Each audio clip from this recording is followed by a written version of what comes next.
October 15th, 1982, Miami. Carmen Vega watched through binoculars as Pablo Escobar laughed at Griselda Blanco's face, called her a cheap whore playing dress-up in a man's game. The godmother said nothing, just smiled. 24 hours later, 4 of Escobar's men were found gift-wrapped outside his Coral Gables mansion. Their throats slit, a white orchid placed on each chest Blanco's signature. Carmen had the intel to stop it. One radio call would have saved those men. But blowing her cover meant losing 3 years of infiltration, meant letting the biggest cocaine pipeline in DEA history slip away. She chose the mission over the men. The newspapers called it the night the Queen of Cocaine declared war on the king. But only Carmen knew the truth. She didn't just witness the massacre, she enabled it. Before we jump back in, tell us where you're tuning in from, and if this story touches you, make sure you're subscribed because tomorrow I've saved something extra special for you. Now, 42 years later, Carmen Vega's hands trembled as she stared at the photograph that had just tumbled from a manila envelope onto her bookstore counter. The same white orchid, the same precise brutality. But this time, the victim's face was clearly visible in the crime scene photo, and it wasn't from 1982. The body had been discovered 3 blocks from her Key Biscayne bookstore, yesterday. Carmen's coffee mug shattered against the hardwood floor, sending ceramic shards skittering across the narrow aisles of pages and prose. The bitter liquid seeped between the floorboards like spilled blood, and for a moment she was back in that Miami warehouse, watching through her scope as Escobar's gold tooth glinted in the dim light while he degraded the most dangerous woman in Colombia. The bell above her shop door chimed. Carmen's hand instinctively moved toward the Glock 19 she still kept taped beneath the register old habits from a life she'd supposedly left behind. But it was only Mrs. Henderson, her Tuesday regular, clutching a romance novel to her chest like armor. "Morning, dear. You look pale. Everything all right?" Carmen forced her face into the practiced smile she'd perfected over 2 decades of civilian life. "Just tired. The new shipment came in early." Mrs. Henderson nodded sympathetically and disappeared into the mystery section. Carmen swept the photograph back into the envelope with shaking fingers, her eyes catching on the return address. There wasn't one, just her name written in careful block letters that made her blood run cold. Someone knew exactly who Carmen Vega used to be. She locked the envelope in her office safe, hands moving with muscle memory through the combination she'd changed monthly for 20 years. Inside, next to her emergency cash and backup identity papers, sat the only other reminder of her DEA days, a small digital recorder containing her final debriefing, the confession she'd never officially made. The shop's landline rang, its shrill cry cutting through the Tuesday morning quiet. Carmen stared at it for 3 rings before answering, pages in prose, silence, then breathing. "Carmen." The voice was female, accented, controlled. Not Colombian something else. East Coast educated but with Latin undertones carefully smoothed away by expensive schools and careful practice. "I think you have the wrong number. Agent Vega." The voice carried certainty like a blade. "Or do you prefer the name you used in the field? Maria Santos, wasn't it? The woman who sold religious artifacts to launder cartel money while feeding intelligence to Langley?" Carmen's grip tightened on the receiver. Only 5 people had known her cover identity. 3 were dead. 1 was in federal witness protection. The 5th, "What do you want?" To finish a conversation that started 42 years ago, when you watched my mother's humiliation and decided 4 men's lives were an acceptable sacrifice for your career. Blanco's daughter. Carmen's mind raced through fragments of intelligence reports from the 80s. Griselda had kept her children far from the business, shipped them off to European boarding schools and American universities. The daughter would be in her 50s now, educated, connected, patient enough to spend decades tracking down a ghost. Your mother made her own choices, because you gave her the opportunity. My sources tell me you had advance warning about Escobar's planned insult, about the meeting location, the security gaps. The voice remained perfectly modulated, but something cold crept in around the edges. You could have prevented everything that followed. Instead, you let her walk into that warehouse knowing exactly what would happen. Carmen closed her eyes. The mission. Saved hundreds of lives by stopping the cocaine pipeline, yes. I've read your file. Very impressive. Very clean. Except for the part where you played God with my family. Mrs. Henderson appeared at the counter, setting down her selected novel with a bright smile. Carmen waved her toward the register while keeping the phone pressed to her ear.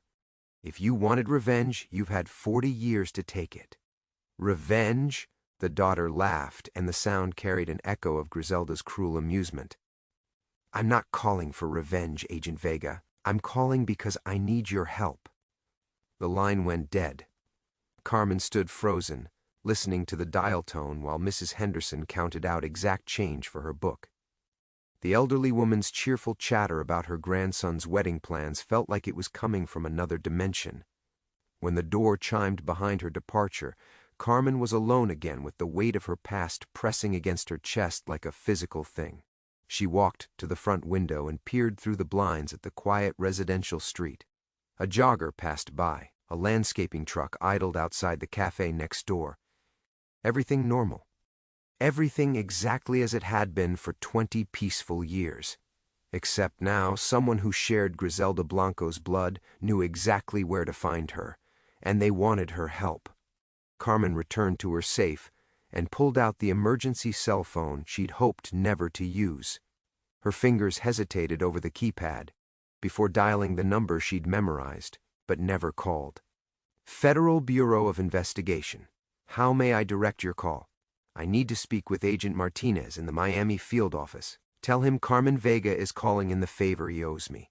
The game was starting again, and this time she wouldn't have the luxury of choosing between mission and morality. This time, both might demand the same terrible price. Carmen? Jesus Christ, I thought you were dead. Agent Martinez's voice carried the weight of 2 decades, deeper now, roughened by cigarettes he'd promised to quit when they'd last worked together.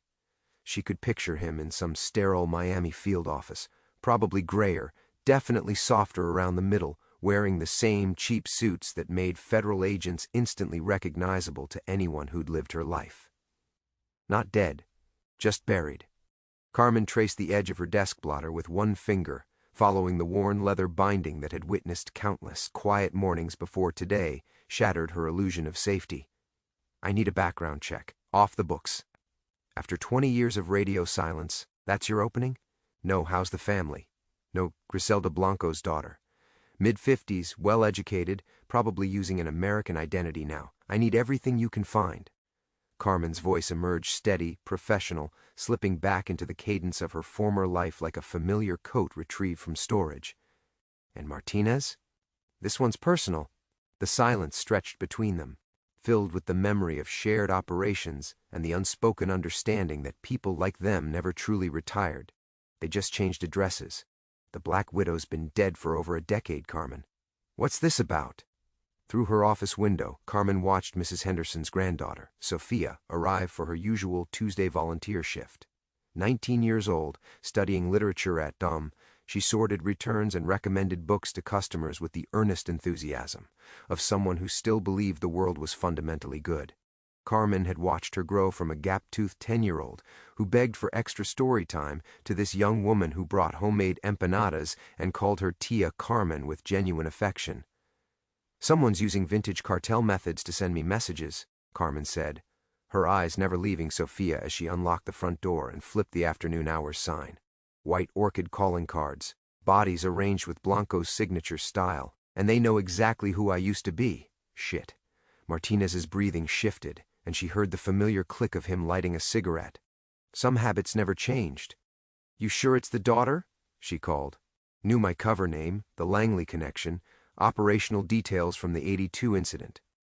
Carmen's fingers found the small silver cross she'd worn every day since leaving the agency, part of her artifact dealer cover that had somehow become real comfort over the years. She wants my help, not revenge. Which makes it worse. How so? Because it means she still doesn't know the whole truth about that night, about what I let happen. Carmen closed her eyes, but the warehouse scene played behind her eyelids anyway. Escobar's mocking laughter, Griselda's humiliated rage, the weight of the rifle she'd aimed but never fired. She thinks I was her mother's ally. Sophia's laughter drifted from the main shop as she discovered the new mystery display Carmen had arranged that morning. The sound was bright, uncomplicated, Everything Carmen's world had been before a manila envelope arrived to remind her that sins didn't disappear just because you changed your name and learned to recommend romance novels. Carmen, listen to me.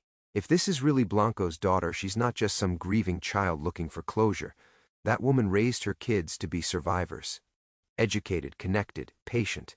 If she's surfacing now, after all this time, it's because she needs something only you can provide. Or because she's finally ready to finish what her mother started. Either way, you can't handle this alone. Come in. We'll put you in protective custody while— No! The word came out sharper than intended. Carmen softened her tone, watching Sophia arrange books with the same careful attention Carmen had once given to surveillance photos. I won't run again. This is my life now. These are my people. Through the office doorway, she could see the entire small kingdom she'd built from nothing, shelves lined with stories that had never betrayed anyone. Reading nooks where neighborhood kids discovered new worlds. The community bulletin board covered with local announcements for church dinners and lost cats and guitar lessons. Normal problems, safe problems, problems that wouldn't survive if her past decided to fully resurface in Key Biscayne. 24 hours, Martinez said finally. I'll have what you need by tomorrow. But Carmen, if this goes sideways, if bodies start dropping in your neighborhood because you're too stubborn to accept help— I know, Carmen whispered, watching Sophia hum while she worked, oblivious to the dangerous ghosts circling closer to their quiet sanctuary. I know exactly what I stand to lose. The manila envelope sat on her desk like a cancer, its beige surface innocent enough to fool anyone who hadn't spent decades learning to recognize threats wrapped in ordinary packages. Carmen's fingers hovered over it before she forced herself to look away. She'd memorized every detail already. The precise placement of the white orchid, the victim's surprised expression frozen in death, the surgical precision of wounds that spoke to training few people possessed. Someone had wanted her to know this wasn't random violence. The bell chimed as a customer entered, followed by Sophia's warm greeting. Carmen listened to the familiar rhythm of her afternoon routine recommendations offered, pages rustling as browsers sampled first chapters, the soft thud of books being shelved with care. Sounds she'd treasured for 20 years because they meant safety, anonymity, a life where her deadliest decision was whether to order extra copies of the latest bestseller. All of it built on the foundation of a lie. Her computer chimed with an email notification. Carmen's blood chilled as she recognized the sender, Artacolombian 1970 at protonmail.com. The subject line read simply, "We should meet." Carmen's hand trembled as she opened it. No lengthy message, just an address in Coral Gables and a time tonight. 8 p.m. Come alone. We have much to discuss about family legacies. The signature made her breath catch. V. Santos. Santos. The name hit like a physical blow. Carmen closed her eyes. But the memories flooded back anyway. A 12-year-old girl with Griselda's dark eyes and her father's gentle smile, shipped off to a Swiss boarding school weeks before the warehouse incident. Carmen had seen the intelligence photos, read the reports. Valeria Santos Blanco, oldest daughter, kept carefully separate from the family business. The girl who'd loved horses and mathematics, who'd written letters to her mother in careful English about school friends and riding competitions and dreams of becoming an architect. Now that child had grown into someone who arranged bodies like art installations and knew exactly how to find a federal agent who'd been dead on paper for 2 decades. Tia Carmen? You okay? Sophia appeared in the doorway, concern creasing her young face. In the afternoon light, she looked so much like Carmen's sister had at that age, the sister who'd died in a car accident while Carmen was deep undercover, unable even to attend the funeral without blowing her cover. Another sacrifice to the mission, another piece of herself she'd carved away to serve the greater good. Just tired, mija. Long day. Want me to close up? I finished the returns, and it's pretty quiet. Sophia tilted her head, studying Carmen with the intensity of someone who'd inherited both intelligence and stubborn affection. You've seemed off since this morning. Did something happen? Everything, Carmen thought. 20 years of carefully constructed peace just collapsed, and I'm about to walk into a meeting that might get us all killed. No, nothing happened. But yes, would you mind closing? I have an appointment tonight. Sophia nodded, but her expression remained troubled. You know you can talk to me, right? I mean, I know you like your privacy, but if someone's bothering you... The offer hit like a knife between the ribs. This beautiful, brave young woman was volunteering to help fight demons she couldn't possibly understand, just like Carmen had once done, walking into situations that seemed manageable until they destroyed everything she'd thought she believed about herself. I'm fine, sweetheart, really, just old business that needs attention. After Sophia left, Carmen locked the store and climbed the narrow stairs to her apartment above the shop. The space felt smaller tonight, walls pressing closer as shadows lengthened across furniture she'd chosen for comfort rather than quick escape routes.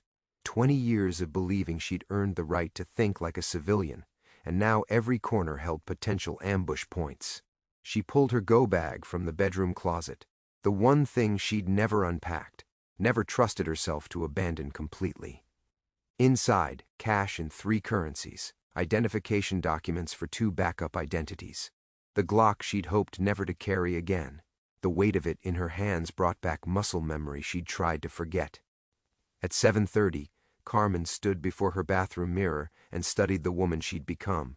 Gray threads in dark hair she'd once kept severely pulled back, laugh lines earned from 20 years of book recommendations and community potlucks, soft hands that had forgotten the calluses of constant weapon handling. But her eyes remained the same flat brown that reflected nothing, trained not to give away secrets even to her own reflection. Carmen Vega, retired DEA agent, was about to meet the daughter of the woman whose death she'd orchestrated. And she still didn't know whether Valeria Santos wanted redemption or revenge. Either way, the quiet life she'd built was ending tonight. Carmen sat in her Honda Civic outside the Coral Gables address for 20 minutes, engine off, watching shadows move behind curtained windows of the Spanish colonial house. The neighborhood whispered, old money-manicured lawns, luxury sedans in circular driveways, the kind of respectable wealth that asked no questions about its origins. She'd chosen civilian clothes but kept the Glock in a shoulder holster beneath her jacket, its familiar weight both comfort and condemnation. At exactly 8 o'clock, she walked to the front door. It opened before she could knock. Agent Vega. The woman who answered was beautiful in the way that money and careful breeding produced sharp cheekbones, designer clothes that fit like they'd been sewn onto her body, dark hair pulled into a chignon that revealed diamond earrings worth more than Carmen's annual bookstore revenue. But her eyes held Griselda's calculating coldness, and Carmen's hand instinctively shifted closer to her weapon. You're punctual. I appreciate that in people. Ms. Santos, please, call me Valeria. She stepped aside, gesturing Carmen into a living room that belonged in Architectural Digest Persian rugs, original paintings, furniture arranged to suggest intimate conversation while maintaining clear sightlines to all exits. Professional, Carmen noted. This woman had learned more than mathematics at those European schools. Can I offer you something? Wine? Coffee? Nothing. Carmen remained standing, cataloging details. Fresh orchids in a crystal vase. Security system panel by the door, armed. No family photos, but a single framed image on the mantel, Griselda Blanco holding a young girl's hand outside what looked like a Swiss chalet. Mother and daughter, frozen in a moment before everything went wrong. Valeria followed her gaze. I was 14 when that was taken. Christmas break, 1981. She flew to Zurich to see me, even though the heat was getting bad in Miami. Spent 3 days pretending to be a normal mother, helping me shop for presents to send my classmates. Her voice carried no emotion, but something flickered behind her controlled expression. It was the last time I saw her alive. Carmen said nothing. In her experience, guilty people filled silence with explanations. The innocent waited. She died believing you were her ally, Valeria continued, settling gracefully into an armchair positioned to keep Carmen in full view. The artifact dealer who fed her intelligence about rival operations, who warned her when law enforcement was closing in. She trusted you completely. The words hit like physical blows, but Carmen kept her face neutral. Your mother trusted no one completely. She trusted you enough to call you the night before she died. From that hotel in Medellin, 3 bullets in her chest, bleeding out on marble floors. Valeria's composure cracked slightly, revealing something raw beneath. Her last words were about you, about the favor you still owed her. Carmen's blood turned to ice. Griselda had survived the initial assassination attempt, lived long enough to make a phone call. The intelligence reports had been wrong or deliberately sanitized. What favor? Protection for her children. Insurance, she called it. A guarantee that if anything happened to her, someone would watch over us. Valeria stood, moving to the window that overlooked the darkened street. She gave me your contact information. Said if I ever needed help, truly needed it, I should find Carmen Vega and remind her of the debt she owed. I don't owe your family anything. Don't you? Valeria turned, and for a moment her mask slipped completely, revealing desperate fear beneath the polished exterior. My brother is dead. Overdose in Barcelona, supposedly accidental. My youngest sister, car accident in Prague last month. Very clean. Very professional. Someone is eliminating Griselda Blanco's children, and I'm the only one left.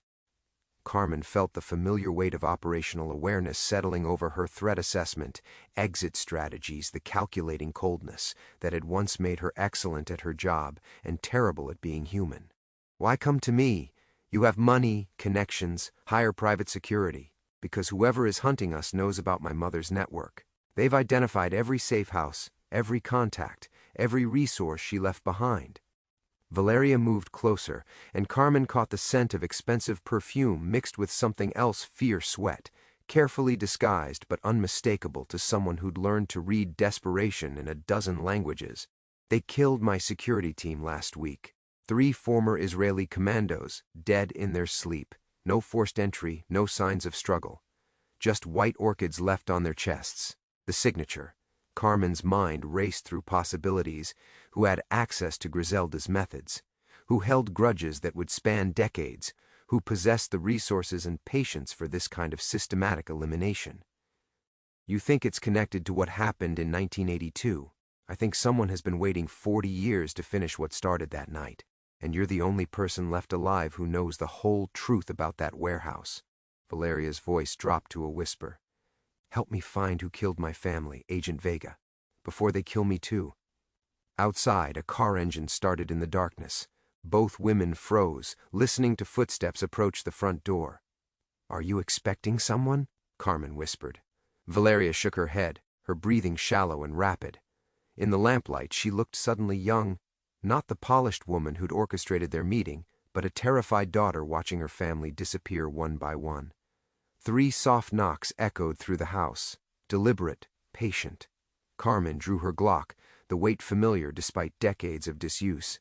She motioned for Valeria to stay back, approaching the door with the careful steps of someone who'd learned that overconfidence killed more agents than enemy bullets. The security panel blinked green, system armed but not triggered. Whoever was outside knew how to approach without setting off motion sensors. Through the peephole, she saw only darkness. The porch light had been disabled. Her phone buzzed with a text message. Carmen glanced at the screen, her blood freezing as she read, "We know you're inside. Open the door. We just want to talk." The number was blocked, but the timing was impossible to ignore. Whoever was hunting Valeria's family had followed one of them here, or had been watching this house all along, waiting for exactly this moment. What does it say?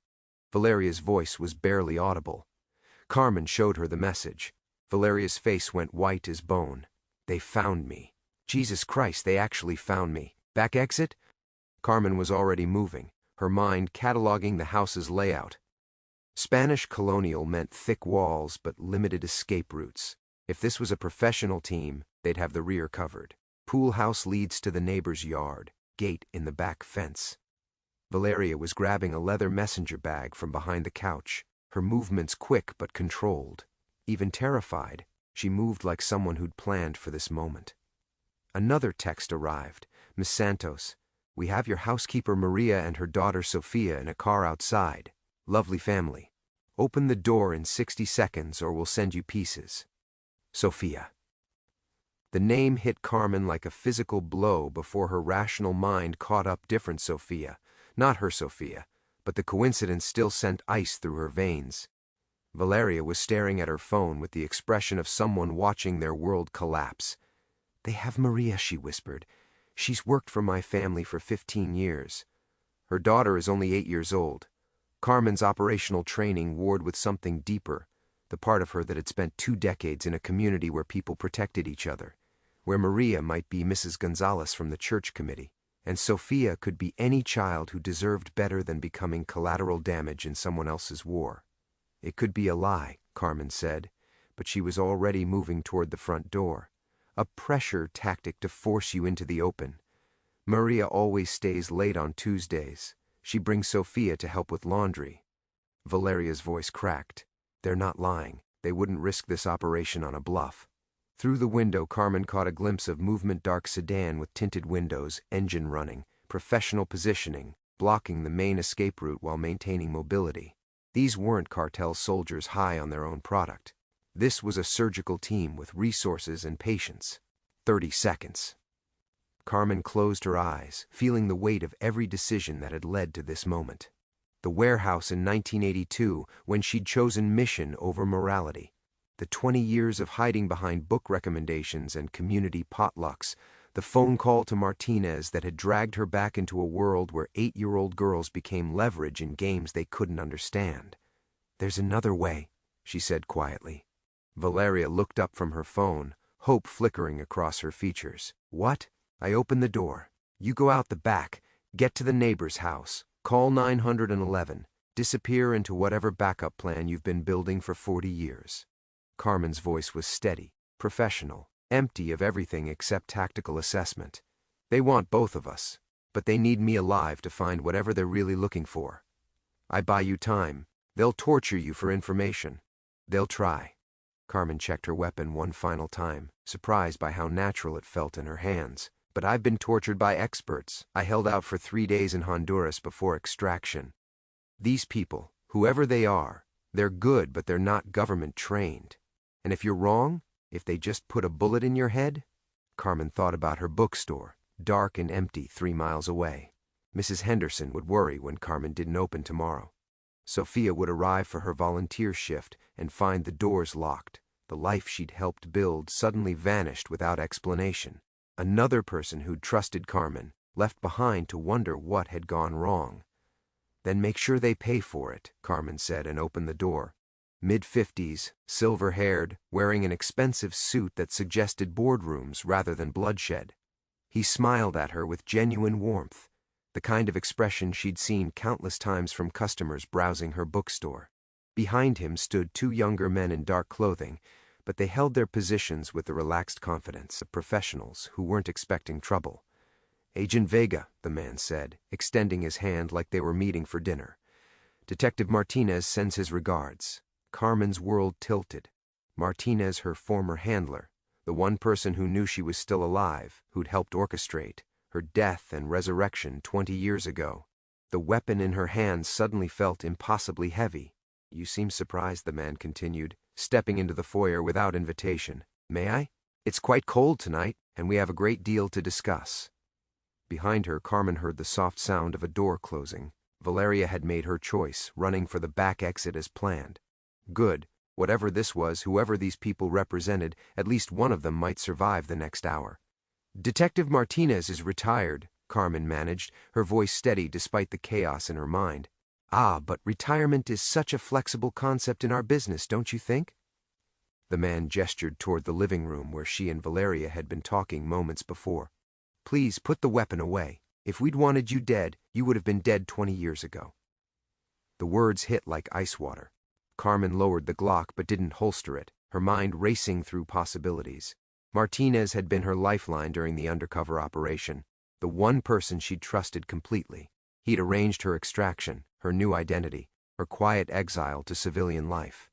If he was involved in this, who were you? Someone who's been cleaning up the mess you left behind in 1982. The man settled into the same chair Valeria had occupied, completely at ease, though I suppose you is inaccurate. The mess we left behind, all of us who made that night possible. Carmen remained standing, every instinct screaming danger. What do you want? To explain why Valeria Santos Blanco's siblings are dead and why you've been living a lie for 2 decades. He pulled out his phone, swiped to a photo, and held it toward her. Do you recognize this girl? The image showed a young woman with dark hair and laughing eyes, standing outside what looked like a university library. Carmen's blood turned to ice as recognition hit, not from memory, but from 20 years of daily interaction. The bone structure was different, the hair color changed, but the smile— "Sofia," she whispered. "Sofia Martinez. Valeria's youngest sister, supposedly killed in a car accident in Prague last month. Except she wasn't in Prague, was she? She was in Key Biscayne, volunteering at a lovely little bookstore, helping the woman who'd been paid to watch over her since childhood." The room spun around Carmen. Every Tuesday and Thursday for 3 years, every bright smile and offered cup of coffee, every moment of genuine affection she'd felt for the girl who'd reminded her of her dead sister. All of it orchestrated, all of it a lie. "You've been her handler this entire time," the man continued, his voice gentle but relentless. "Protecting Griselda Blanco's youngest daughter while believing she was just another local volunteer. Martinez arranged it all: the bookstore location, Sofia's enrollment at the university, even her interest in literature. He's been managing both sides of the equation for 20 years. Carmen sank into a chair, the weight of revelation crushing down on her. The surveillance photos, the package, Sofia's work. She needed you to remember 1982, to understand why her siblings were dying. She was supposed to reveal herself gradually, earn your trust before asking for help." The man's expression turned sympathetic. But professional killers don't wait for convenient timing. Someone started eliminating Blanco's children, and Sofia got desperate. "Valeria? An actress, paid to play the grieving sister, to give you someone to protect, while Sofia observed how you'd handle the pressure." He leaned forward, and Carmen caught something predatory in his eyes despite his grandfatherly demeanor. "The girl you've been mentoring for 3 years, the one who brings you coffee and asks about your weekend plans, she's the real target. And you're the only thing standing between her and whoever wants her dead." Through the walls, Carmen heard the distant sound of sirens. Valeria, whoever she really was, had followed instructions and called for help. But help from whom? If Martinez was involved, if the entire DEA connection was compromised. "Where is she?" Carmen's voice came out deadly quiet, the tone that had once made cartel bosses reconsider their life choices. "Where is Sofia?" The man smiled, and Carmen finally understood why her instincts had been screaming danger. "That," he said, "depends entirely on how cooperative you're willing to be. Sofia's safe," the man continued, studying Carmen's face for tells. "For now, she's waiting in a secure location, probably wondering why her beloved mentor hasn't answered her texts about tomorrow's book delivery."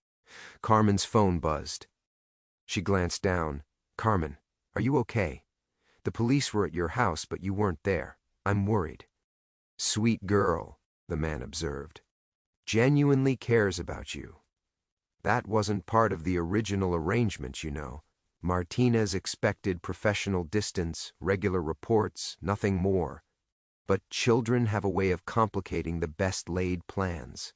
The sirens were getting closer. Carmen calculated distance, response time, the likelihood that whoever was coming would be friend or foe. If Martinez had orchestrated everything, if the DEA connections were compromised— "What do you want?" she repeated. The truth about that night in 1982.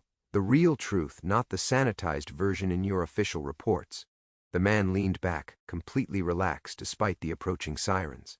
"You see, someone's been eliminating Griselda's children based on information that could only have come from inside the operation.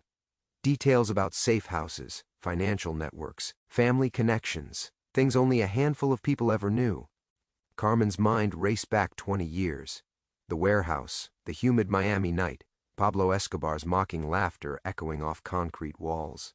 Griselda's face when he'd humiliated her in front of her own lieutenants, called her a paranoid bitch playing at being a man while her soldiers shifted uncomfortably and avoided eye contact. "There was a recording device," she said slowly. "Very good.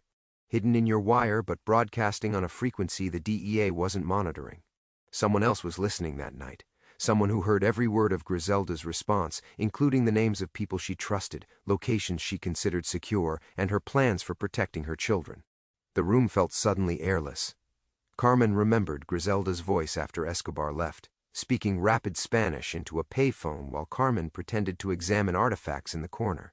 Family names, bank account numbers, contact information for a network spanning 3 continents.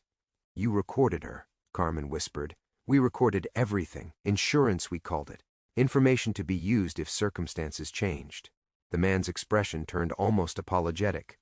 We never intended for anyone to get hurt. But when Griselda was killed 6 months later, certain people saw an opportunity to permanently close that chapter of cartel history. By murdering her children, by eliminating loose ends. Children grow up, Agent Vega. They ask questions about their dead mothers. They inherit money and connections and sometimes very inconvenient memories. He pulled out another phone, showed her a photograph of Sophia laughing over coffee in the bookstore. This one is particularly problematic. Bright mind, excellent memory, and a growing interest in her family's real history. The sirens had stopped. Through the window, Carmen saw flashing lights, but the vehicles were remaining at a distance. Perimeter, not rescue. You're cleaning house, she realized. All of you. Everyone who was involved in 1982. 40 years is a long time to carry secrets. People get careless. They develop consciences. His eyes fixed on hers with predatory intensity. They start thinking about deathbed confessions and legacy guilt. Much safer to simply close the file permanently. Carmen's phone buzzed again. Sophia, still worried, still trusting.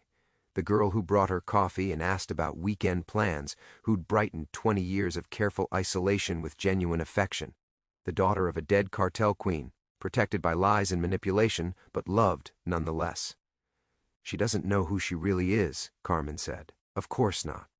Martinez felt it was safer that way. Let her grow up normal, American, untainted by her mother's legacy. Just another college student with a part-time volunteer job. The man stood, smoothing his expensive suit. But ignorance only works as protection if everyone agrees to maintain it. And I'm afraid our agreement is coming to an end. Outside, Carmen heard car doors slamming, voices giving orders, the sound of professionals taking positions around the house. Not police, something else entirely. The choice is simple, the man continued. Help us locate the recording from that night, and Sophia disappears safely. New identity, new life. Somewhere far from all of this, or refuse, and watch her learn her mother's history in the most painful way possible. Carmen stood slowly, 20 years of buried instincts flooding back, the weight of the Glock in her hand, the familiar calculation of odds, exits, acceptable losses, the cold mathematics of survival that had once made her excellent at her job and terrible at being human. Through the walls she heard movement, careful footsteps, whispered communications. They weren't alone anymore. Where is she? Carmen asked quietly. The man smiled, and in that expression she finally saw the truth that had been staring at her all along. Closer than you think. She looked exactly the same, dark hair pulled back, university sweatshirt, the bright smile that had lit up Carmen's Tuesdays and Thursdays for 3 years. But her eyes held something different now. Knowledge, purpose, the weight of truth that Carmen recognized from her own mirror. Hello, Carmen, Sophia said quietly, and in her voice Carmen heard echoes of Griselda Blanco's steel beneath velvet tone. The man in the expensive suit gestured toward a chair he'd arranged beside his own. Sophia moved with fluid grace, settling beside him with the ease of long familiarity. Not a hostage, never a hostage. I'm sorry about the deception, Sophia continued, her gaze never leaving Carmen's face. But I had to know who you really were, whether you were the federal agent who watched my mother die, or the woman who spent 3 years teaching me about Neruda and bringing me soup when I had the flu. Carmen felt the last pieces of her carefully constructed world crumbling. You knew. This entire time you knew. Not everything. Uncle Martinez told me my parents died in a car accident when I was 5. Said the bookstore job would be good for me, help me learn responsibility and make connections in the community. Sophia's smile turned rueful. He never mentioned that my supervisor was a former DEA agent who'd been present at my mother's death. That part I discovered on my own. The older man, Carmen, now understood he wasn't the antagonist but merely Sophia's representative, leaned forward with grandfatherly concern. Sophia has been investigating her family's history for 2 years. University resources, genealogy databases, public records. She's remarkably thorough. I found the warehouse incident report, Sophia said simply. Heavily redacted, but your operational number was there. cross-referenced with federal employment records, traced through the witness protection database Martinez thought was secure. Her voice carried pride mixed with sadness. My mother was paranoid, but she was also brilliant. She taught me to research everything, trust nothing at face value. Carmen remembered Griselda's voice that humid night in 1982, speaking rapid Spanish about teaching her children to verify, to question, to never accept easy answers. Even in death, even through decades of protective lies, Griselda had shaped her daughter into someone who would eventually uncover the truth. "Your siblings," Carmen began, "are alive and well in Argentina," Sophia interrupted. "The deaths were staged, identities altered, lives rebuilt far from anyone who might remember our mother's enemies. But someone has been asking questions, getting close to finding them, someone with access to classified files and federal resources." The weight of understanding settled on Carmen's shoulders. "Martinez," Sophia nodded. "Uncle Martinez, who saved me from the orphanage and gave me a beautiful American life, who also kept detailed files on our locations, our new identities, our weaknesses." Her voice cracked slightly. "He's been selling information to the highest bidder for months. My siblings barely escaped. Through the window, Carmen saw the perimeter vehicles were gone. No sirens, no flashing lights. The only sound was the gentle hum of the bookstore's heating system, warming a conversation that was reshaping both their worlds. "You sent the surveillance photos," Carmen said. "I needed you to remember, to understand why someone wanted my family dead." Sophia leaned forward, her expression intense with desperate hope. "I thought if you knew the truth about that night, about how your silence led to everything that followed, you'd help me stop Martinez before he could finish what he started." Carmen stood slowly, walking to the window that overlooked the quiet street where she'd built 20 years of peaceful deception. Mrs. Henderson's house was dark. The community she'd pretended to belong to slept peacefully, unaware that two women who'd been shaped by the same night of violence were finally facing each other across the wreckage of their shared past. "I watched your mother die," Carmen said quietly. "I could have prevented it, could have warned her about Escobar's plans, but I chose to protect my mission instead." "I know." Sophia's voice was soft, understanding. "I've known for months." Carmen turned back to face her.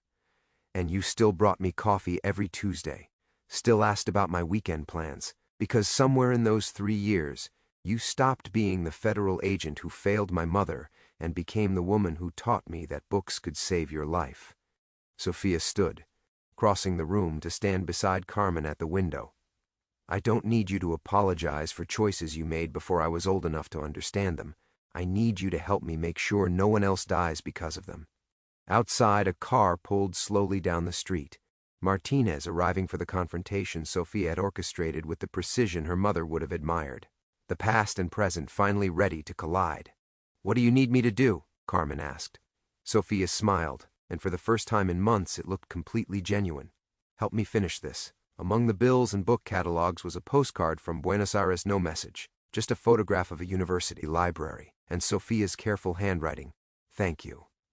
Carmen traced the words with her finger, remembering the weight of Sophia's goodbye hug, the promise to stay in touch despite the new identity waiting in Argentina.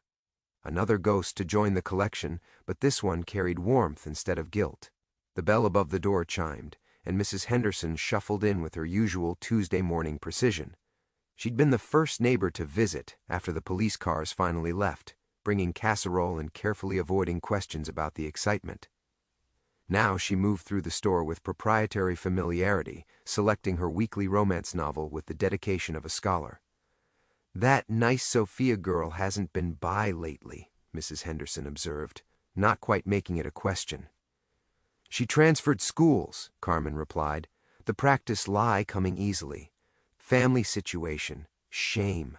She had such lovely manners." Mrs.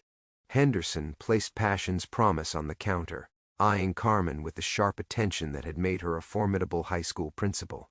"You look tired, dear. This whole business has been hard on you." Carmen rang up the purchase, wondering how much Mrs. Henderson had actually observed over the years. The older woman had an uncanny ability to appear whenever something interesting happened on their quiet street, and her questions always carried the weight of deeper knowledge. "I'm fine," Carmen said, handing over the receipt. Just adjusting to some changes. Change can be good, Mrs. Henderson replied with the wisdom of 8 decades. Sometimes we hold on to things longer than we should, thinking we're protecting ourselves. But staying safe isn't always the same as staying alive. After she left, Carmen found herself alone with the silence that had once felt like sanctuary but now seemed expectant, waiting. She walked to the window where she and Sophia had stood that final night, looking out at the street that had housed her exile. The community remained unchanged, children walking to school, joggers following familiar routes. The quiet rhythm of suburban lives lived without secrets or shadows. Her phone buzzed. A text from Agent Morrison, her new contact at the Bureau, all clear. No remaining threats identified. Official debriefing complete. Welcome back to the world of the living. Welcome back. As if the 20 years between had been a form of death, a suspended animation that was only now ending. Carmen supposed that wasn't entirely inaccurate. The woman who'd fled Miami in 1982 had been consumed by guilt and trauma, leaving behind someone who'd built a careful half-life around books and routine. But that woman was gone now, dissolved in the face of truth finally spoken aloud. She pulled out the letter she'd been carrying for days, the one addressed to Sophia's real location in Buenos Aires. Not the safe house or witness protection facility, but the small apartment near the university where she was studying literature under her new name. Carmen had written and rewritten it a dozen times, struggling to find words for emotions that had lived in darkness for so long. Dear Sophia, I've been thinking about forgiveness, what it means, what it costs, what it makes possible. For 20 years I believed I didn't deserve it, from your mother or from you. I thought carrying guilt was the same as taking responsibility. You taught me something different. Responsibility isn't about punishing yourself for past failures. It's about choosing who you become afterward. You chose to believe that the woman who taught you about Neruda and made you soup when you were sick was real, even knowing she was built on lies and silence. That generosity changed me more than any confession could have. I hope Argentina is everything you dreamed. I hope you find in literature what I found in our Tuesday conversations, the possibility of being known and accepted despite our imperfections. Your mother would be proud of the woman you've become. Not because you're like her, but because you chose to be better. The bookstore isn't the same without you, but it's still here if you ever want to come home. All my love, Carmen. She sealed the envelope and placed it with the outgoing mail, another ghost released into the world. Through the window, she watched a young mother push a stroller down the sidewalk, heading toward the park where Carmen had sometimes seen Sophia reading during her breaks. Life continuing, stories beginning and ending, the quiet democracy of ordinary days that she'd once taken for granted. The bell chimed again, and a teenager entered with the determined expression of someone seeking summer employment. Carmen smiled, remembering Sophia's nervous enthusiasm during her first interview 3 years ago, and gestured toward the volunteer application forms. Let me tell you about working in a bookstore, Carmen began, and for the first time in decades, her voice carried no shadows of the past.